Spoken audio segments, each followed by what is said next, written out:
मीना के मायके जाने के बाद कविता को अपनी सास आरती के साथ अकेले में रहना था। शुरुआत में कविता को डर था कि सास उसे ताने मारेगी, पर धीरे धीरे दोनों के बीच समीकरण बदलने लगा। शाम को जब आरती ने स्विगी से गर्मा गर्म समोसे मंगवाए और कविता को बुलाया तो कविता को थोड़ा अजीब लगा। ये अचानक इतना अच्छा व्यवहार क्यों कर रही हैं, उसने सोचा। पर फिर उसे मीना की बातें याद आई, जब तंग आ जाओ तो उनसे ज़्यादा ज़ोर से बोलो। लेकिन अब हालात अलग थे।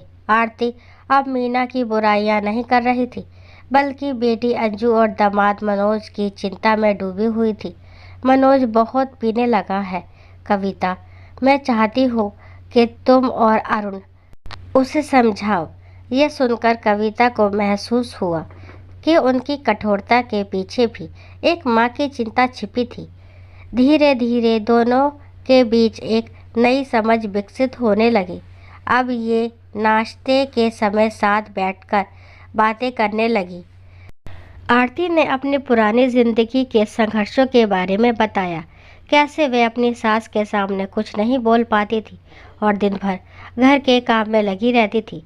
कविता को एहसास हुआ कि उनकी सास केवल कठोर नहीं है, बल्कि अपने समय के अनुसार ढली हुई थी। जब आरती ने उन्हें सब्जी खरीदने की कला सिखाई तो कविता को पहली बार सास की बातें अच्छी लगने लगी। शाम को दोनों रिलायंस फ्रेंड्स से सब्जी लेकर लौटी तो अरुण ने चुटकी ली। अरे वाह, माँ और बहू आजकल बेस्ट फ्रेंड बन गई है। इस पर कविता ने मुस्कुराकर कहा, बस कुछ ही दिनों की बात है, मीना भाभी के आते ही फिर से सब बदल जाएगा। अगले दिन जब मीना वापस आई तो कुछ ही घंटों में घर का माहौल बदल गया। मीना ने आते ही अपनी परेशानी बताई, कमर में बहुत दर्द हो रहा है, थोड़ा आराम कर लूँगी। लेकिन आरती ने बिना देर किए ताने मारने शुरू कर दिए। घर आते ही आराम करने लगी, पता नहीं मायके में कैसे राज करती होगी।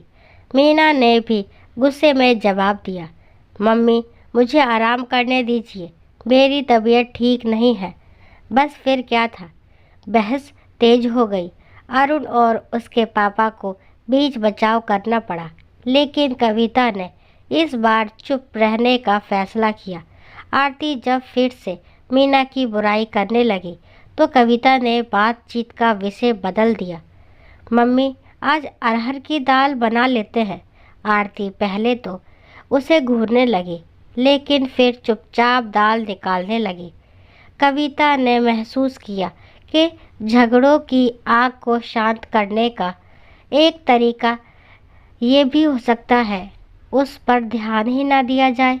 उधर जब मीना ने कविता को आरती की बुराई में शामिल करना चाहा तो कविता ने टॉपिक बदल दिया, भाभी आप मेरे लिए क्या लाई हैं। मीना को ये बदलाव अजीब लगा, लेकिन उसने ज़्यादा ध्यान नहीं दिया। कविता ने अब ठान लिया था कि वह इस घर में शांति बनाए रखेगी, किसी भी पक्ष का हिस्सा बने बिना।